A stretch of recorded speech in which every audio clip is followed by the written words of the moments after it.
നിലമ്പൂരില് പാർട്ടിയിൽ എന്നുള്ളത് പറഞ്ഞ മാത്രമായിരുന്നു വേദിയിൽ ഉണ്ടായിരുന്നത്. മഞ്ചേരിയിൽ നമുക്ക് വേദിയിൽ ഇടതുപക്ഷ നേതാക്കളെ ആരെങ്കിലും പ്രതീക്ഷിക്കാൻ പറ്റും? ഒരാളുണ്ടാവില്ല. ചിലപ്പോൾ അവിടെ സ്വാഗതം ഈ പറയുന്ന നന്ദിയും പറയൽ ഞാൻ തന്നെ ആയിരിക്കും. അത് കഴിഞ്ഞതിന് ശേഷം ഞങ്ങൾക്ക് കാണാം. Give me some time. ഞാൻ പറഞ്ഞില്ലേ 25 പഞ്ചായത്ത് താഴെ പോകുന്ന ഞാൻ പറഞ്ഞത്. അത് 50 ക്രോസ് ചെയ്തു ഞാൻ പറഞ്ഞു. ജില്ലകളുടെ എണ്ണം വർദ്ധിക്കുകയാണ്. നമുക്ക് കാണാം, തിരക്കില്ല. സമീപ ജില്ലകളിൽ നിന്നൊക്കെ ഈ പറയുന്ന ആവേശക്കാരുണ്ടല്ലോ, അങ്ങനെ കുറച്ച് ആളുകളൊക്കെ വരാൻ സാധ്യതയുണ്ട്. കാരണം വരുമെന്ന് പറഞ്ഞ് നമ്മളെ വിളിച്ചിട്ടുണ്ട്.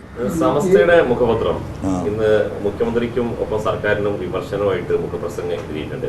അപ്പൊ അതില് താങ്കൾ ഉയർത്തിയ ആരോപണങ്ങളിലും ഒളിച്ചു കളിക്കുന്നു എന്നാണ് സമസ്ത പറയുന്നത്. സമസ്ത കാരണം ഇവിടെ മലബാറിലെ ഒരു വലിയ ശക്തിയാണ്. അതില് സമസ്ത ഇപ്പം ഈ പറഞ്ഞതിനെ അംഗീകരിച്ചുകൊണ്ട് ഇന്ന് കേരളത്തിൽ ഇറങ്ങിയിട്ടുണ്ടാകും. ഞാൻ പത്രമൊന്നും രാവിലെ കണ്ടില്ല. ഇറങ്ങിയിട്ടുണ്ടാകുന്ന പത്രം ദേശാഭിമാനി മാത്രമാണ്. സമസ്ത പറയുന്ന ഈ നിലപാട് തന്നെ ആയിരിക്കുമല്ലോ എല്ലാ പത്രങ്ങൾക്കും. അതിൻ്റെ വിവിധ രൂപത്തിൽ അവർ എഴുതിയിട്ടുണ്ടാവും എന്നുള്ളൂ. സമസ്ത പിന്നെയും കുറേ കാര്യങ്ങൾ വളരെ സത്യസന്ധമായി രാഷ്ട്രീയത്തിനപ്പുറം പറയുന്നൊരു പത്രമാണ് സമസ്ത. അവർ പൊതുവിഷയങ്ങളിൽ നന്നായിട്ട് ഇടപെടാറുണ്ട്. അപ്പം സാമുദായിക രാഷ്ട്രീയ സീമകൾക്കപ്പുറം പൊതുസമൂഹത്തിൻ്റെ ഒരു വിഷയം എന്ന നിലക്കായിരിക്കും സമസ്ത ഇത്ര എന്താ പറയുക ഓപ്പണായിട്ട് ശക്തമായി പറഞ്ഞിട്ടുണ്ടാകുന്നത്. ഈ NCP-യിലൊരു പ്രശ്നം തോമസ് മന്ത്രി ഇന്നലെ അവർ പോയി കണ്ടു. പക്ഷേ മുഖ്യമന്ത്രി ശശീന്ദ്രൻ്റെ ഒപ്പമാണ്. ഇത് നിങ്ങൾ നീട്ടിക്കൊണ്ട് പോകാൻ പറ്റില്ല. 3 ദിവസങ്ങൾ തീരുമാനം ഉണ്ടായില്ലെങ്കിൽ അടുത്ത ഏർപ്പാട്ടിലേക്ക് പോകുന്നത് തോമസ് പറയുന്നു. തോമസ് ബന്ധപ്പെട്ടിരുന്നോ?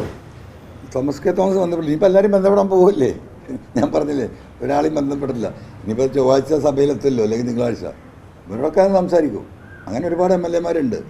അപ്പുറത്ത് ഈ പറയുന്നത് പോലെ തന്നെ മാറി നിൽക്കുന്ന CPM-ലെ MLA-മാർ പലരും, മുൻ MLA-മാരും മുൻ MP-മാരും ഒക്കെ എന്നെയായിട്ട് കമ്മ്യൂണിക്കേറ്റ് ചെയ്യുന്നുണ്ട്. അവർക്കൊക്കെ ഈ എന്താ പറയുക ഈ ഫീലിംഗ് ഉണ്ട്. കണ്ണൂരിൽ നിന്നുള്ള ഏറ്റവും വലിയ പ്രബലനായ ഒരു നേതാവ് ഈ വിഷയത്തിൽ എന്നോടൊപ്പമാണ്. അവർ ചർച്ച ചെയ്യുന്നുണ്ട്. പ്രബലനായ നേതാവ് CPM ആണോ? CPM leader.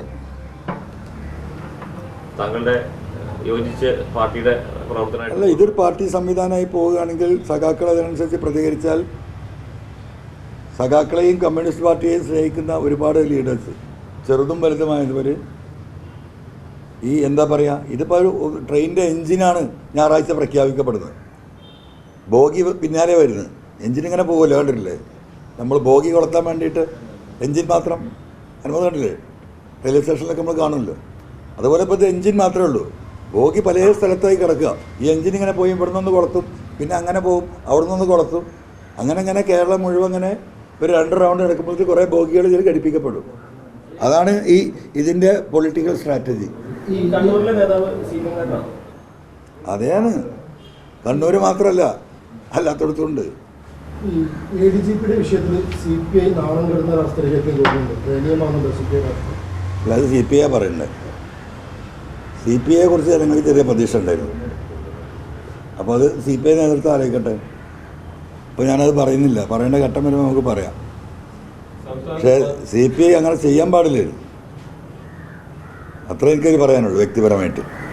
സംസ്ഥാനത്ത് 14 ജില്ലകളുണ്ടായിട്ട് താങ്കൾ ഇടയ്ക്കിടയ്ക്ക് കണ്ണൂർ സഖാക്കൾ അങ്ങനെ ആ ഒരു വൈകാരികത. അതിപ്പോൾ ലീഗിനെ പറ്റി പറയുമ്പോൾ നമ്മൾ മലപ്പുറം എന്ന് പറയില്ലേ?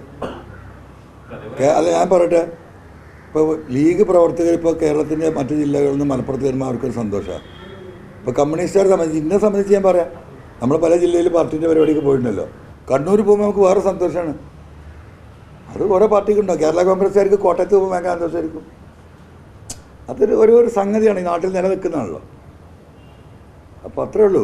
അതുകൊണ്ട് കണ്ണൂർ എന്ന് പറയുന്നത് അങ്ങനെ എന്താ പറയുക, നമുക്കൊരു ഏറ്റവും ഇഷ്ടമുണ്ടായിരുന്ന ജില്ല എന്നുള്ളവർക്ക് വരുമല്ലോ. ഇപ്പോൾ മറ്റേ നമ്മുടെ ജില്ലാ സെക്രട്ടറി EN മോഹൻദാസ് കോമാളി എന്നിങ്ങനെ ഇടയ്ക്കിടയ്ക്ക് പറയുന്നില്ല, അറിയാതെ പറഞ്ഞു വന്ന്. അതിൻ്റെ ഞാൻ വിശദീകരിച്ചില്ല എന്ന് പറഞ്ഞ പോലെ ചില കാര്യങ്ങൾ നമ്മുടെ മനസ്സിൽ നിന്ന് ഇങ്ങനെ ഇടയ്ക്കിടയ്ക്ക് വന്നുകൊണ്ടിരിക്കും. അത്രേ ഉള്ളൂ.